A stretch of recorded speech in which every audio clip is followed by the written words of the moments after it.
Hey, it is September 8th, 2017, and I ran across this article on Smithsonian.com. Hurricanes may cause earthquakes. This is under Smart News, keeping you current, and it's by Colin Schultz. And it was written on April 22nd, 2013. In August 2011, the Virginia earthquake shook the East Coast. Days later, Hurricane Irene may have caused more earthquakes. And there's a picture of repair crews. On August 23rd, 2011, a rare magnitude 5.8 earthquake hit Virginia. The shaking cracked the Washington Monument, and blah, blah, blah, blah, blah. Later that week, Hurricane Irene moved into the region, wiping out power, downing trees, and according to new research presented at the meeting of the Seismological Society of America, says nature triggering more small earthquakes in the recently ruptured fault. The rate of aftershocks usually decreases with time, says the study leader.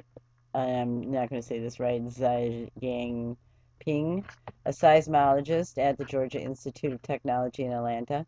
But instead of declining in the normal pattern, the rate of aftershocks following the 23rd of August 2012 earthquake near Mineral, Virginia, increased sharply as Irene passed by. I'm not going to click on this video right now, but the link for this will be below, all this information. And let's get past this. Okay, so it says hurricanes are known to produce strong seismic waves all by themselves. Indeed, says the Smithsonian's Surprising Science blog. Hurricane Sandy generated seismic shakings as far away as Seattle, but hurricane triggered seismic waves. These were not. They were real aftershocks. Huh. Scientists did not initially notice the unusual pattern, Ping said, because the aftershocks were small, many below magnitude 2, and the hurricane itself produced a lot of seismic noise.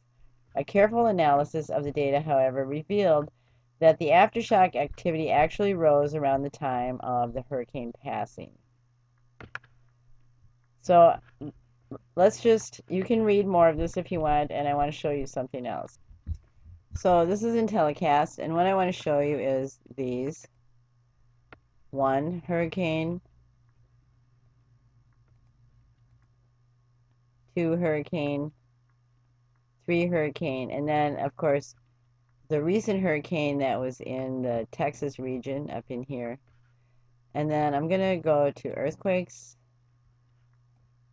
and this intensely horrible earthquakes and aftershocks that cause so much damage. Let's get on the... Oh, it must have been within 24 hours, but it was an 8-point earthquake, and there's still so many incredible aftershocks here. Oh, come on, baby. This is not good for these poor people here. All those aftershocks. But now look how close that is to the hurricanes. Okay. And these also.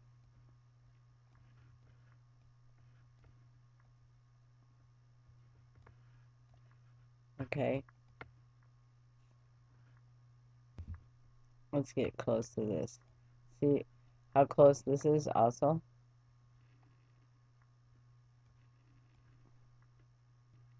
So I'm on the RSOE EDIS, and this is where the earthquakes were centered, and you can see these little tsunami symbols. So September 7th, I'm sorry, September 8th, the earthquake in Mexico. Let's click on here. And then we'll click on description. At least 5 people have been killed, including 2 children, after a massive 8.1 earthquake struck off the south coast of Mexico, triggering a tsunami.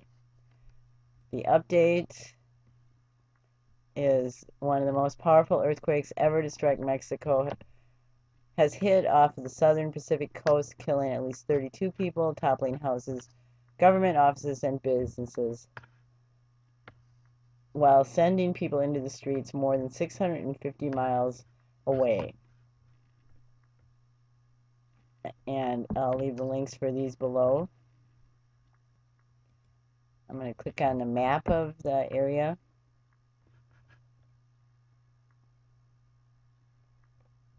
This is where it was centered. Even though a lot of the aftershocks are more out in the ocean. As you can see, just looking at this, this is a lot of mountainous region, population.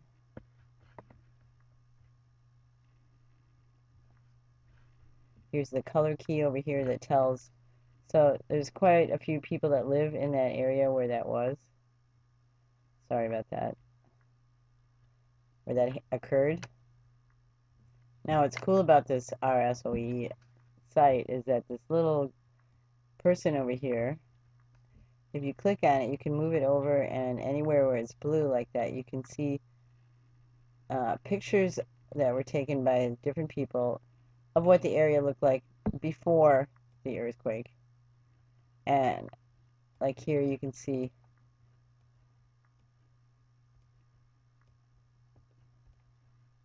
what they live like. And these houses don't seem to be built very strongly. Of course, I could be completely wrong. They just don't look like it to me. But on these hills with a lot of rock, so shaking on a rock causes it to be shaken even firmer. What is that thing? I wonder. Must be some dirt on the camera that's taking these pictures.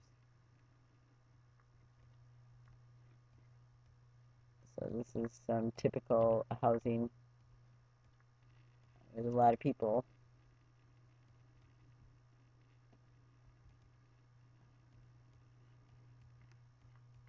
Oh. And people like everyone. People who love their children. We always hope for the best for everybody. This photo, this is where the credit goes for this photo. And you can just click out and go find another one. But they're not up-to-date pictures. If you want to look at up-to-date pictures of the earthquake, you can find those plenty. Just Google them. See, I love that I can look and find out anywhere in the world on here. And the way to do that is if you just zoom out, just to show you, and out and out and out. So you get the world on here. And then, I mean, I can keep going. Any place where it's blue, you can look at any of these places, which is really fascinating and fun. Sometimes it's just tourist sites. Sometimes it's not. We'll look at something in Hawaii. Which has nothing to do with what I'm talking about. So I'm going to quit doing that right at the moment. Let's give credit to this person whose photo this is that we're looking at. It doesn't say. This is a little more about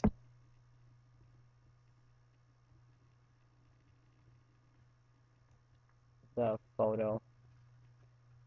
Okay, here on Gizmodo, there's an article by Sarah Zhang.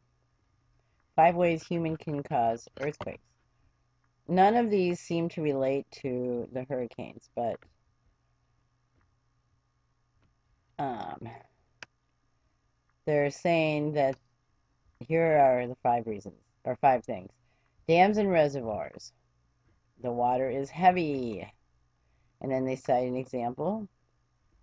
Groundwater extraction. Taking water out of the ground, which causes the water table to drop, can also destabilize an existing fault. Geothermal power plants. Fracking and injection wells.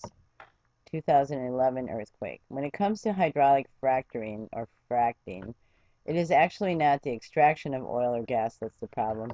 It's what happens to those afterwards when waste fracking fluid is injected back underground into deep wells. The fluid can seep out and lubricate faults, causing them to slip more easily. I'm not quite sure how correct that is. Skyscrapers. Ironically, the very thing supposed to make it earthquake resilient may be causing earthquakes. The stress due to all the extra steel and concrete used to make the skyscraper solid enough to withstand earthquakes is a certain amount of weight. 770,000 tons from this particular skyscraper. Look at these people up here.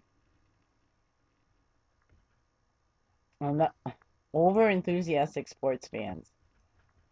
When the Seattle Seahawks scored a touchdown on a fumble return last week, which this was written at a different time, but anyway, the CenturyLink field registered a magnitude 1 or 2 earthquake from the rumbling of the Seahawk fans. And this was written, I'm going back up to the top now, sorry about the blur. This was written in 2013. Here's another article in Live Science by Natalie Wolchover, dated January 12th, 2011. And here they talk about the Seattle Seahawks fans creating a seismic activity. And tremors can also be spurred by drilling for oil. United States Geological Survey seismologists told Life's Little Mysteries last year by causing rocks to shift into voids left behind by the extracted fluid. Link will be below. So then I guess it's fair to ask if humans are creating hurricanes. And here on Fox News in September 21st, 2005, this meteorologist, Scott Stevens, is talking about how, yes, humans have made hurricanes. And he talks right down here about, let's see if I can find it, Project Storm Fury, which the U.S. government was apparently trying to influence hurricanes. So on here, the NORA, National Oceanic Atmospheric Administration, is talking about that Project Storm Fury. They're saying it went to 1983, from 1962 to 1983, and then it was dropped. I wonder what it became. Well, wouldn't you know it, they still have a hurricane research division. And what are they doing lately? Our planned flights into Hurricane Irma for this afternoon. Now, this certainly doesn't tell you a lot, but September 8th, we have 2 additional flights to take off this afternoon. And I'm running out of time, so I'm going to do this kind of quickly. The P-3 aircraft that goes inside the hurricane, and they're on an 8-hour mission, and they have a planned flight track. Now, all these links will be below, so you can look at them yourself. So I'm also going to include a link where weatherman meteorologist Scott Stevens goes public to prove how HAARP technology and geoengineering works. This is Facebook, but you can find out about Scott Stevens also. And here's a picture showing some of the patterns that you can see in the sky if you just look up. I'm going to quickly read you part of this quote. A Republican representative from Baton Rouge said, "We finally cleaned up public housing in New Orleans. We couldn't do it, but God did." This is the writer of that article.